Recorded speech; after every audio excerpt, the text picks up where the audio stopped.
انسان کی فطرت ہے اللہ کی بڑائی سن کے خوش ہونا، کیونکہ انسان کے دل میں اللہ نے فطری طور پر اپنی محبت ڈالی ہے. اور کب ڈالی ہے پتہ ہی ہے؟ وَإِذْ أَخَذَ رَبُّكَ مِن بَنِي آدَمَ مِن ظُهُورِهِمْ، فرمایا کہ اس وقت کو یاد کرو جب میں نے آدم کی پشت سے سارے انسانوں کی روحوں کو نکالا. ایک وقت تھا عالم ارواح میں اللہ نے ہم سب کی روحوں کو جمع کیا اور ہم سے کہا الستو بربکم، کیا میں تمہارا رب نہیں ہوں؟ تو جتنی بھی روحیں ہیں، چاہے وہ مسلم ہو کافر ہو، جو بھی قیامت تک پیدا ہوں گے، سب نے کہا بلا، کیوں نہیں؟ یہ بھی کوئی پوچھنے کا سوال ہے. تو یہ جو اللہ نے اقرار لیا نا عالم ارواح میں، اگرچہ یہ اقرار ہمیں یاد نہیں ہے، لیکن اللہ نے کہلوا کے ہماری فطرت میں اور ہماری روح میں اپنی ربوبیت اور اپنی الوہیت اور اپنی محبت ڈال دی. تو بچہ اسی محبت کو لے کے دنیا میں آتا ہے، اسی محبت کو لے کے، اس لیے اس کو اللہ کی باتیں، اللہ کی کبریائی سننے میں مزہ آتا ہے، اس کا دل تنگ نہیں ہوتا. اس کی فطرت ہے نا، فطرت. ہاں اس کو اگر ماحول خراب کر دے تو ایک الگ بات ہے. جب ماحول خراب کرتا ہے تو قرآن نے کہا وَإِذَا ذُكِرَ اللَّهُ وَحْدَهُ اشْمَأَزَّتْ قُلُوبُ الَّذِينَ لَا يُؤْمِنُونَ بِالْآخِرَةِ. فرمائے پھر ان کو اکیلے اللہ کا ذکر اچھا نہیں لگتا جب تک کہ اس کے ساتھ غوث اعظم یا رسول اللہ مدد اور بابا اور مزار کا پیوند نہیں لگاؤ گے نا. اکیلا اللہ ان کو اچھا نہیں لگتا. تو وہ تب ماحول جب ان کو خراب کر دے تو پھر ہے. ورنہ انسان کی فطرت ہے، وہ چاہتا ہے کہ میں صرف اور صرف ایک کو معبود بناؤں اور اسی معبود سے محبت کروں، اور وہ اللہ ہے. تو اب فرعون کو یہ تھا نا کہ پبلک آہستہ آہستہ کچھ اپنے بھی کٹ رہے تھے اس کے. ورنہ یہ تو تھا نا کہ جیسی پہلے میری ایک عزت تھی وہ عزت پہ تو آنچ آ رہی ہے آہستہ آہستہ. تو فرعون نے جادوگروں کو بلایا. جادوگروں نے کہا کہ ہم تیری حکومت بچانے کے لیے اتنا کچھ کر رہے ہیں، ہل لنا من اجر، کیا ہے کیا کہا؟ ان کے الفاظ کیا تھے؟ وجاء السحرة فقالوا لفرعون أئن لنا لأجرا إن كنا نحن الغالبين. ہم مقابلہ جیت جائیں گے تو ملے گا کیا ہم کو؟ کچھ چیز بھی ملے گی کچھ، یا صرف ثواب ملے گا؟ ٹھیک ہے نا. تو فرعون نے کہا کہ نعم وإنکم لمن المقربون، بہت کچھ ملے گا اور ساتھ ساتھ عہدہ ملے گا. عہدہ، وزارتیں دے دوں گا، گورنر بنا دوں گا. صحیح ہے نا؟ میرے قریب ہو جاؤ گے، قریب، قرب، بادشاہ کا قرب ملے گا، میرے دربار میں بیٹھا کرو گے. اس سے یہ بہت بڑا، یعنی یہ بادشاہ کی نظر میں بہت بڑا اعزاز تھا کہ مصر کے بادشاہ کے پاس کسی کو جگہ مل جائے. تو بادشاہ گویا اپنی حکومت میں شریک کرنے کے لیے ان کو تیار ہو رہا ہے. اور اس سے بھی پتہ چلتا ہے کہ جس کی دل میں کسی کی عظمت ہوتی ہے اس کے ہاں سب سے زیادہ ویلیو اس کے قرب کی ہوتی ہے، کہ مجھے اس کا قرب مل جائے. اس کی جو ہے نا، جیسے نیک لوگوں کے دل میں جنت بھی ہے، لیکن پہلے کیا ہوتی ہے کہ اللہ راضی ہو جائے، خوش ہو جائے ہم سے. تو جادوگروں نے کہا یہ تو بہت نواز رہا ہے بھائی، عہدہ ملے گا، گورنر بن جائیں گے اور یہ ہو جائے گا وہ ہو جائے گا. بغیر الیکشن کے سلیکشن ہو رہی ہے. تو اللہ تعالیٰ فرماتے ہیں کہ پھر یہ جادوگر حضرت موسیٰ علیہ السلام کے مقابلے میں آ کے کھڑے ہو گئے. لیکن اب جادوگروں کو ڈر یہ تھا کہ اگر یہ اللہ کا سچا پیغمبر نکلا ٹھیک ہے نا، تو سچے پیغمبر سے مقابلہ کرنا یہ تو اپنے لیے موت میں ڈالنے والی بات ہے اپنے آپ کو.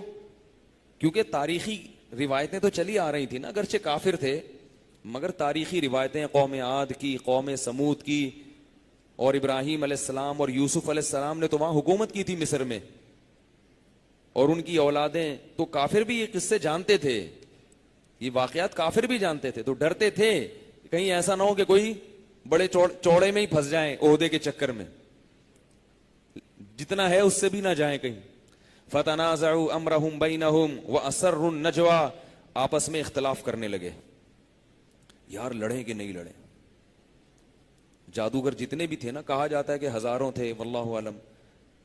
تو وہ آپس میں کیا کرنے لگے؟ چپکے کہ بھائی حکومت کو یا پبلک کو پتہ نہ چلے، پہلے ہی بتاؤ لڑنا بھی ہے کہ نہیں لڑنا، ابھی بھی موقع ہے، پتلی گلی ہے نکل لو. پتلی گلی ہر دور میں ہوتی ہے, یاد رکھو, ابھی بھی نکل لو.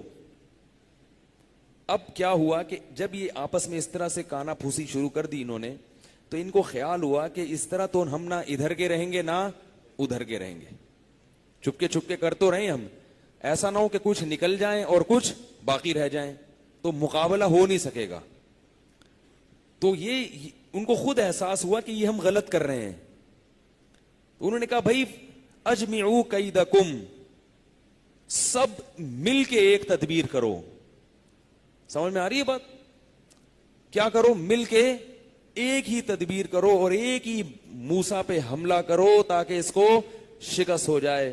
قالوا ان هذان لساحران یریدان, اور سب نے بیک زبان ہو کے کہا, اگرچہ پہلے تردد ہو رہا تھا لیکن دل میں تھا یا نہیں تھا یہ تو اللہ جانتا ہے. انہوں نے کہا بھائی زبان سے ایسی بات کرو کہ مقابلے میں کانفیڈنس پیدا ہو, ورنہ انسان کو جب ڈر ہوتا ہے نا کہ پتہ نہیں سامنے والا صحیح بھی ہے یا نہیں ہے, تو مقابلہ نہیں ہو سکتا. یہ ڈر لگا رہے گا حق پر ہے, پھر تو اگر باطل پر ہوا تو بھی ہار جائیں گے مقابلہ. اگر یہ باطل پر ہوا نا تو بھی ہار جائیں گے. لہذا پھر سب نے بیک زبان ہو کے کہا کہ نہیں, بات یہ ہے ان ہادانی لساحرانی, یہ دونوں پکے جادوگر ہیں. یریدانی, پکے یہ چاہتے کیا ہیں, ان یخرجاکم من ارضکم, کہ یہ تمہیں تمہاری زمین سے نکال دیں. وَيَذْهَبَا بِطَرِيقَتِكُمُ الْمُثْلَىٰ, اور تمہارے باپ دادا کا جو اتنا خوبصورت دین چلا آ رہا ہے, وہ کتنے غلط دین کو کیا کہہ رہے تھے, انسان کی عقل ماری جاتی ہے. اتنے باطل اور الٹی الٹی چیزوں کو بھی وہ کیا کہتا ہے باپ دادا کی اندھی تقلید میں, کہ خوبصورت دین, کہ تمہارا جو اتنا خوبصورت دین ہے نا, یہ موسیٰ اور اس کا بھائی جادو کے زور سے ختم کرے گا. فَأَجْمِعُوا كَيْدَكُمْ ثُمَّ أَتُوا صَفًّا, ایک وار کرو اور صف بستہ ہو کے اکٹھا اس کے اوپر حملہ کرو. قَدْ أَفْلَحَ الْيَوْمَ مَنِ اسْتَعْلَىٰ, اللہ کی قسم آج جو اس مقابلے میں کامیاب ہوا, جو جیت گیا, وہ بہت بڑا کامیاب ہے. وہ ایسے نہیں کہ کوئی ورلڈ کپ میں پاکستان جیت کے آ گیا ہو, کہ تھوڑے دن بلے بلے ہو رہی ہے, اس کے بعد لوگ بھول گئے کہ ہے کیا, پھر اگلے میچ میں ہارا تو ٹانگیں ٹوٹ رہی ہیں اور گالیاں صلواتیں سننے کو مل رہی ہیں. وہ کہنے لگے قد افلح اليوم من استعلا, ہمیں پتہ ہے کہ فرعون اور حکومتی لوگ کتنے پریشان ہیں, آج اگر ہم نے فرعون کو جتوا دیا تو آج ہماری کامیابی ہے, بلے بلے ہو جائے گی. افلاح کہتے ہیں بہت بڑی کامیابی. قالوا یا موسیٰ اما ان تلقیا و اما ان نکون اول من القا. ادھر حضرت موسیٰ بیچارے ایسے قسمہ پرسی میں, ان کو پتہ ہی نہیں کہ مقابلہ ہوگا کیا ہے. بھائی اللہ کی قدرت دیکھو, وہ تو جادوگر تھے نہیں نا. جادوگر ہوتے تو وہ کہتے چلو یہ کیا دکھائے گا, میں یہ دکھاؤں گا. جادوگر ہوتا تو کیا کہتا, یہ کبوتر دکھائے گا, رومال سے کبوتر نکال لے گا, تو میں رومال سے فاختہ نکال لوں گا. ہے بھائی, یہ گلاس سے دودھ نکالے گا. یہی ٹوپی ڈرامے ہوتے ہیں نا جادو, نظر کے دھوکے ہوتے ہیں, نظر کے دھوکے, اور کچھ بھی نہیں ہوتا. تو یہ یوں دکھائے گا تو میں یہ دکھا دوں گا. یہی ہوتا ہے نا. یہ ہوا میں الٹا کھڑا ہو جائے گا, یہ ہوا میں اگر معلق کھڑا ہوگا تو میں ہوا میں معلق بھی ہوں گا, الٹا بھی ہوں گا. تو لوگ تالیاں پیٹیں گے, یار تم تو اس سے بھی زیادہ جو ہے نا وہ کرتب دکھاتے ہو. یہی تو ہوتے ہیں مقابلے. تو حضرت موسیٰ کو تو پتہ ہی نہیں ہے قسمہ پرسی میں کہ میں نے کرنا کیا ہے, ٹھیک ہے نا. تو وہ موسیٰ علیہ السلام سے کہہ رہے ہیں یا موسیٰ اما ان تلقیا و اما ان نکون اول من القا. اے موسیٰ بتا, پہلا وار تو کرے گا جادو کا یا پہلا وار ہم کچھ کرتب دکھائیں, رومال سے کبوتر نکال کے دکھائیں, یا پہلے تو کچھ دکھائے گا. حضرت موسیٰ بیچارے کیا دکھاتے ہیں, وہ تو کھڑے میں اللہ میں سے کہاں کہ میں کھڑا ہو گیا ہوں, کیا مقابلہ ہو رہا ہے, مجھے تو نہ جادو کا پتا کچھ بھی نہیں. موسیٰ علیہ السلام نے یہی کہنا تھا کہ بھائی تم ہی دکھا دو, ہم کیا دکھائیں, ہمیں تو کچھ نہیں پتا.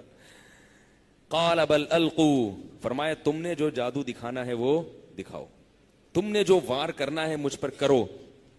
فالقوا حبالهم وعصيهم, اللہ فرماتے ہیں لاٹھیاں اور رسیاں لے کر آئے تھے وہ.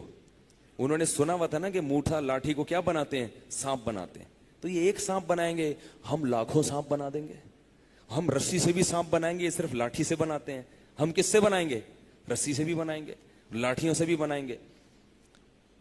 فالقوا حبالهم وعصيهم, رسیاں بھی پھینکی اور لاٹھیاں بھی پھینکی. وقالوا بعزت فرعون انا لنحن الغالبون، کہنے لگے ہمیں فرعون کے جاہ و جلال کی قسم آج ہم غالب آ کر رہیں گے اے موسیٰ۔ جب لاٹھیاں پھینکی ہیں اللہ فرماتے ہیں اور وہ رسیاں پھینکی ہیں تو جیسے ہی وہ لاٹھیاں اور رسیاں زمین پر گری، یخیل الیہم من سحرہم انہا تسعی، اللہ فرماتے ہیں لوگوں کی آنکھوں پہ ایسا جادو کیا کہ لوگوں کو ایسا لگ رہا تھا کہ یہ سانپ بن کے موسیٰ کی طرف دوڑ رہی ہیں۔ کیا مطلب؟ حقیقت میں سانپ جادوگر کے باپ میں دم نہیں ہے کہ وہ رومال سے حقیقت میں کبوتر بنا دے، اور یہ عامل لوگوں میں تو اتنا بھی دم نہیں ہے جتنا جادوگروں میں ہوتا ہے۔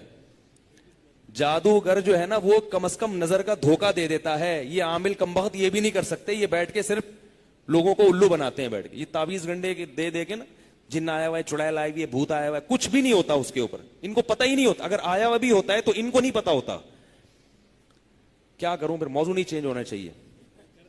نہیں بھائی، عاملوں کی واٹ لگاتا رہوں گا موت تک انشاءاللہ، انشاءاللہ موت تک لگاتا رہوں گا، چاہے عامل دیوبندی ہو، چاہے عامل بریلوی ہو، چاہے عامل اہل حدیث ہو، چاہے تبلیغی ہو، چاہے جہادی ہو، چاہے خانقاہی ہو، چاہے کسی بزرگ کا خلیفہ۔ لوگ میرے پر فیس بک پہ میرے پر کمنٹ کر رہے ہیں اس کے تفردات ہیں، یہ اکابر کے نہج سے ہٹا ہوا ہے، جو مرضی بول دو، جو مرضی بول دو، میں اکابر ہی کے نہج پر ہوں الحمدللہ، لیکن اگر آپ کو لگتا ہے کہ ہٹا ہوا ہوں، لگنے دو، میری صحت پہ کوئی اثر نہیں پڑے گا، عاملوں کے خلاف انشاءاللہ بولتا رہوں گا۔ یہ الو بناتے ہیں اور تمہیں بناتے رہیں گے، اور تم ان سے الو بنتے رہو گے روحانیت کے نام پہ، جن چڑیل بھوت کے نام پہ، سمجھ رہے ہو؟ تو جادوگر حقیقت کو چینج نہیں کرتا۔ ہمارے بعض اکابر کی، بعض کی، سب کی نہیں، یہ رائے یہ تھی کہ جادو سے حقیقت بھی چینج ہو جاتی ہے۔ اس پر میرا ایک مستقل بیان سن لیں، میں نے دونوں طرف کے دلائل کا موازنہ کیا ہے، اور امام ابو بکر جساس جو بہت بڑے قرآن کے مفسر تھے، امام ابو بکر جساس، ان کی رائے جو مدلل ہے، ان کی یہ رائے ہے کہ جادو سے حقیقت تبدیل نہیں ہوتی۔ یہ بھی موضوع چینج ہو جائے گا، پورا واقعہ رہ جائے گا، اس لیے میں اس پہ روشنی ڈال رہا ہے۔ یوٹیوب پہ میرا کلپ موجود ہے کہ کیا جادو سے حقیقت چینج ہوتی ہے۔ جادو صرف نظر کا دھوکہ ہے، کچھ بھی نہیں ہوتا۔ تو اب کیا ہے؟ اللہ فرماتے ہیں کہ یخیل الیہ، لوگوں کو خیال یہ گزرا کہ یہ کیا ہے، جادو کے زور سے، یہ اللہ فرماتے ہیں ایسا مسمرزم کیا اور ایسا کوئی ہیپناٹائز کیا یا کیا کیا کہ سب کو یہ لگ رہا ہے کہ یہ کیا ہے، سانپ بن کے رسیاں دوڑ رہی ہیں۔ وجاؤ بسحر عظیم، اللہ فرماتے ہیں بہت بڑا جادو لے کر آئے تھے، یعنی اتنا بڑا جادو کہ عام حالات میں کسی کی نظر پر اتنا کھلے میدان میں اس طرح سے کرنا ممکن نہیں ہے، بہت ہی ٹرک کی استعمال کی تھی انہوں نے۔ اللہ فرماتے ہیں فَأَوْجَسَ فِي نَفْسِهِ خِيفَةً مُوسَىٰ، حضرت موسیٰ نے جب یہ دیکھا کہ یہ میری طرف دوڑ رہی ہیں تو موسیٰ اور ہارون کے دل میں خوف پیدا ہوا، یہ کیا ہو رہا ہے؟ ان پہ بھی جادو کا اثر ہوا۔ اس سے پتہ چلا کہ پیغمبر پہ بھی جادو کا اثر ہو جاتا ہے کسی مصلحت سے، ورنہ پیغمبر پہ جادو کا اثر نہیں ہوتا، لیکن جب کوئی مصلحت ہوتی ہے تو ہو جاتا ہے۔ ہمارے نبی پر جادو کا اثر ہوا تھا، اس میں مصلحت تھی تاکہ لوگ آپ کو جادوگر نہ سمجھیں۔ لوگ کہتے تھے یہ جادوگر ہیں، جادوگر ہیں، تو اللہ نے تھوڑا سا اثر ہونے دیا، کیونکہ جادوگر پہ تو ہوتا ہی نہیں ہے، تو اس لیے اس مصلحت سے، ورنہ ہر ایک پہ نہیں ہوتا جادو کا اثر۔ دوسرا، موسیٰ علیہ السلام پر کیوں ہو گیا؟ تاکہ وہ پریشان ہو، تھوڑا سا مقابلہ تو ہو نا، ورنہ جادوگر سمجھ جاتے کہ بھئی یہ تو جادوگر ہے، اس پہ تو یہ تو سمجھ رہا ہے اس چیز کی حقیقت، تو ان کا ایمان، ان کا جو غلط نظریہ تھا اور کیا ہو جاتا پکا۔ جب موسیٰ کے دل میں خوف پیدا ہوا، یہ کیا بھائی سانپ، وہ ایک لاٹھی جو سانپ بنی تھی وہاں جب بھاگے تھے پیچھے مڑ کے نہیں دیکھا، تو یہاں تو موسیٰ علیہ السلام کتنے پریشان ہوئیں گے، ادھر رسیاں سانپ بن کے تیزی سے ان کی طرف دوڑ رہی ہیں، یہ ادھر گھبرا گئے، پریشان ہو گئے۔ کیا عجیب الفاظ ہیں اللہ تعالیٰ کے۔ اللہ اپنے دین کو غالب کرنے کے لیے کیا کیا کرتا ہے، دیکھو کیا کیا کرتا ہے۔ فرمایا قلنا لا تخف، اے موسیٰ ڈر نہیں، ڈر نہیں، انک انت الاعلی، آج کے دن مقابلہ کون جیتے گا؟ تو جیتے گا۔ اے اللہ کیسے جیتوں گا میں؟ موسیٰ علیہ السلام کو کچھ بھی نہیں پتا ہوگا کیا۔ القی ما فی یمینک، یہ جو میں نے تجھے بار بار توحِ طور پہ پریکٹس کروائی تھی نا، رسی کو، یہ لاٹھی کو پھینکنے کی، یہ ایسے تھوڑی کروائی تھی. القی ما فی یمینک, تیرے دائیں ہاتھ میں جو لاٹھی ہے اس کو زمین پر ڈال دے. اس سے پتہ چلتا ہے کہ چیزیں کون سے ہاتھ سے پکڑنی چاہیے, دائیں ہاتھ. جب بھی لاٹھی کا ذکر آ رہا ہے حضرت موسیٰ کے دائیں ہاتھ سے, اس سے پتہ چلتا ہے بائیں ہاتھ سے کام نہیں کرنا چاہیے. پیغمبروں کی سنت ہے سارے کام سیدھے ہاتھ سے. گھڑی بائیں ہاتھ میں اس لیے باندھی جاتی ہے کہ سیدھے ہاتھ سے کام زیادہ ہوتے ہیں تو وہ گھڑی ہلتی رہتی ہے, لیکن اگر کسی کو ملجھن نہیں ہوتی تو وہ سیدھے ہاتھ میں, گھڑی بھی سیدھے ہاتھ میں باندھے وہ. تو سارے کام کس سے کرنے چاہیے؟ کسی کو تھپڑ لگانا ہو سیدھے ہاتھ سے, اس میں برکت زیادہ ہوگی. حضرت موسیٰ نے سیدھے ہاتھ سے مکہ لگایا تھا تو بندہ الٹے میں اتنی نہیں طاقت ہوتی. اور کوئی لیفٹ ہینڈر ہے تو وہ تکلف کر کے اپنے آپ کو رائٹ ہینڈر بنائے. وہ ہاں جو گندگی والے کام ہے وہ الٹے ہاتھ سے کرنے چاہیے. تو بار بار جو قرآن یمین یمین کا ذکر کر رہے ہیں نا, دائیں ہاتھ, اس میں کوئی مصلحت ہے, یہ ہمیں ادب سکھانے کے لیے, سمجھ رہے ہو. القی ما فی یمینک, تیرے دائیں ہاتھ میں جو لاٹھی ہے اسے زمین پر پھینک دے. اللہ فرماتے ہیں کہ موسیٰ نے وہ لاٹھی جب زمین پر پھینکی ہے, فَإِذَا هِيَ تَلْقَفُ مَا يَأْفِكُونَ, اذا کہتے ہیں اچانک, سیکنڈوں کے اندر وہ بڑا اژدہا بنا اور ایسے کر کے ان کو سیکنڈوں کے اندر نگلنا شروع کر دیا. وہ جو سانپ ادھر بھاگ رہا ادھر پکڑا, ادھر اس کو پکڑ کے نا وہ اس نے اژدہے نے کیا کیا, کھانا شروع کر دیا. اب قرآن کے الفاظ دیکھیں, یہ منظر جب جادوگروں نے دیکھا, فَأُلْقِيَ السَّحَرَةُ سُجَّدًا, فا کا مطلب ہوتا ہے عربی میں فوراً کوئی کام ہو جائے. جب میں کہتا ہوں نا جاءنی زیدن ثم عمرن, اس کا مطلب ہے میرے پاس زید آیا, ثم پھر کچھ دیر کے بعد عمر آیا. اگر میں کہتا ہوں جاءنی زیدن و عمرن, میرے پاس زید آیا اور عمر آیا, اور کا مطلب بعد میں بھی آ سکتا ہے, ابھی بھی آ سکتا ہے, اکٹھا بھی آ سکتا ہے, بھائی دونوں آئے, کس ترتیب سے یہ نہیں. اور اگر میں کہتا ہوں جاءنی زیدن فعمرن, زید کی انٹری ہوئی اور پیچھے پیچھے عمر آ رہا تھا, فا کا یہ مطلب ہوتا ہے. تو اللہ فرماتے ہیں ادھر اس نے نگلنا شروع کیا اور ادھر جادوگروں نے, پہلے تو مشورے لے رہے تھے نا, مشورے لے رہے تھے کہ لڑیں کہ نہیں لڑیں. ایمان لانے کے لیے مشورہ نہیں لیا, کوئی مشورہ نہیں, بے اختیاری. اور القیہ کا مطلب یہ نہیں ہے کہ سجدے میں گر گئے, غیبی طاقت نے ان کو سجدے میں گرا دیا. کیا مطلب, نہ چاہتے ہوئے بھی انہیں خود پتہ نہیں چلا کہ ہم کیا کر رہے ہیں. یعنی ان کو اتنا یقین آ گیا موسیٰ کے نبی ہونے پر کہ وہ بے ساختہ ہو گئے, حواس باختہ ہو گئے. انہوں نے کہا کہ اس میں سوچنے کی ضرورت نہیں ہے, اور صرف زبان سے کلمہ نہیں پڑھو, بالکل سر زمین پہ لگا کے اپنی عاجزی اور انکساری کا اظہار کر کے تسلیم کر لو کہ ہمیں موسیٰ کے نبی ہونے پر اتنا سا بھی تردد نہیں ہے, اور ہم اس کے لیے کسی سے مشورہ لینا یا اس بارے میں غور و فکر کرنا یا اس بارے میں صرف زبان سے کہنا, اس پر بھی ہم اکتفا نہیں کر رہے. ان چیزوں کی ضرورت نہیں ہے. چڑھتے سورج کی طرح یقین ہو گیا ہے کہ موسیٰ اللہ کا پیغمبر ہے. فَأُلْقِيَ السَّحَرَةُ سُجَّدًا, اللہ فرماتے ہیں اچانک خود بخود الٹے ہو کر سجدے میں گر پڑے. قالوا آمنا برب العالمین, کہنے لگے ہم تمام جہانوں کے پالنے والے خدا پر ایمان لے آئے. ربی ہارون و موسیٰ, اس رب پر ایمان لا رہے ہیں جو ہارون اور موسیٰ کا رب ہے. اب دیکھو عجیب بات ہے, اس میں بڑے علمی نقطے ہیں. پہلی بات, جادوگر میں کیا ایسی چیز انہوں نے دیکھ لی تھی؟ بھئی وہ بھی تو یہ سوچ سکتے تھے کہ ہو سکتا ہے جیسے ہم نے جادو کیا ہو موسیٰ نے بھی جادو کیا ہو, تو مشورہ لینا چاہیے تھا. ہاں بھئی کیا رائے ہے بتاؤ, مقابلہ تو ہارتے ہوئے نظر آ رہے ہیں. یہ ہونا چاہیے تھا نا مشورہ, کہ یار کیا مشورہ ہے جادوگروں سے. جادوگر آپس میں پوچھتے بتاؤ بھائی کیا ہے, یہ تو انہوں نے اژدہا بنا دیا اور یہ تو سانپ وانپ کھا رہا ہے, اب کوئی نیا وار ہے تو بتاؤ, ورنہ نکلتے ہیں بھائی یہاں سے, چلتے ہیں, شکست ہو گئی ہے. غور کرتے ہیں, تم میں جو موسیٰ کے ساتھ جانا چاہتا ہے ادھر چلا جائے, جس کا فرعون کے پاس جانے کا موڈ ہے وہ ادھر چلا جائے, اور اگر سب کا موڈ ہے اکٹھے ایمان لانے کا تو چلو پھر سبھی کلمہ پڑھ لیتے ہیں, نہیں تو سبھی لٹک جاتے ہیں, نہیں تو پھر سب فرعون کے پاس چلتے ہیں, یا اگلا مقابلے کی ڈیٹ دے دو. عام طور پر جب شکست ہوتی ہے تو یہ باتیں ہوتی ہیں.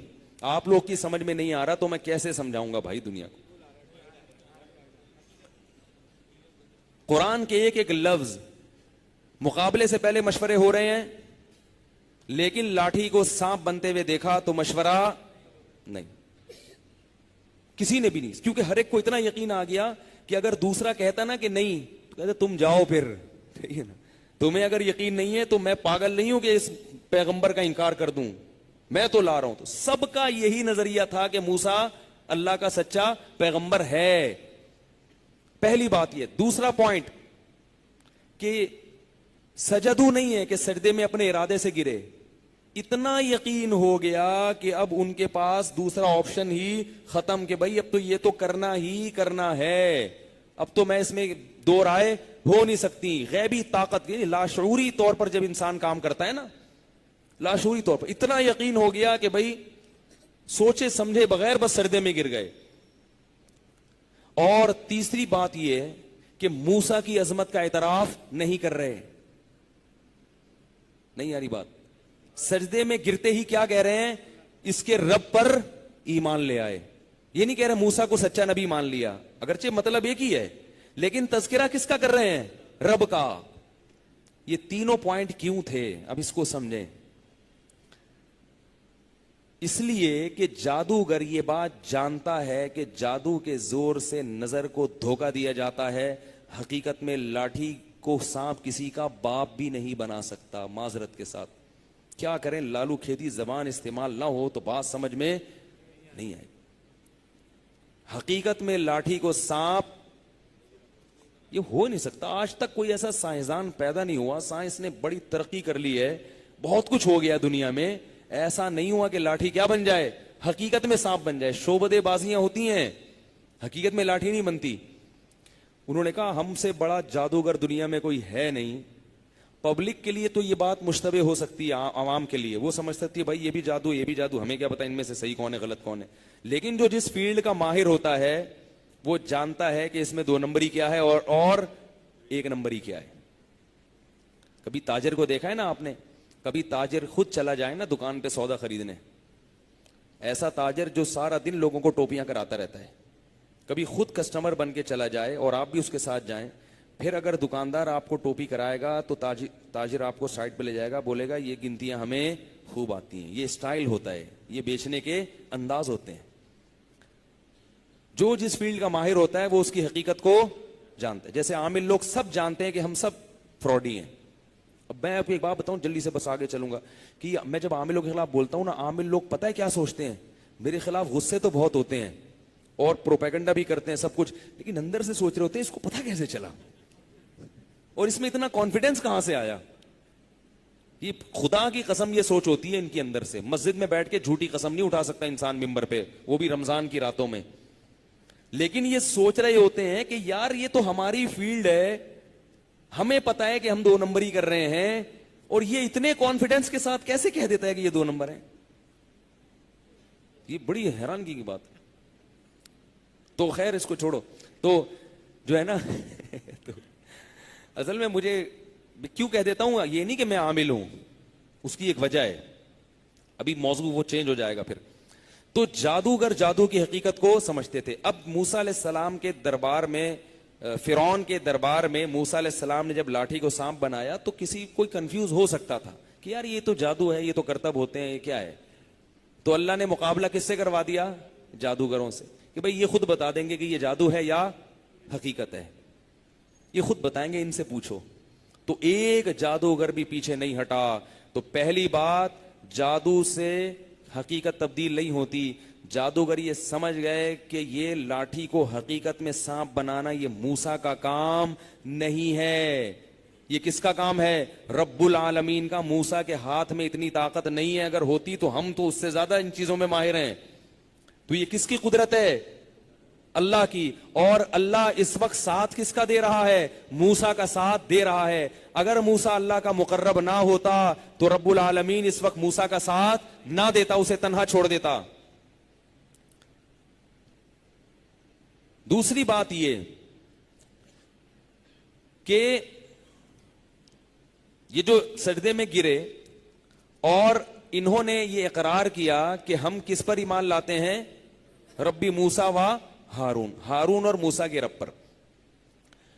تو ہزاروں لوگوں کے سامنے اللہ نے جادوگروں کی نہ صرف یہ کہ زبان سے بلکہ ان کے عمل سے بھی دکھا دیا کہ یہ معجزہ ہے.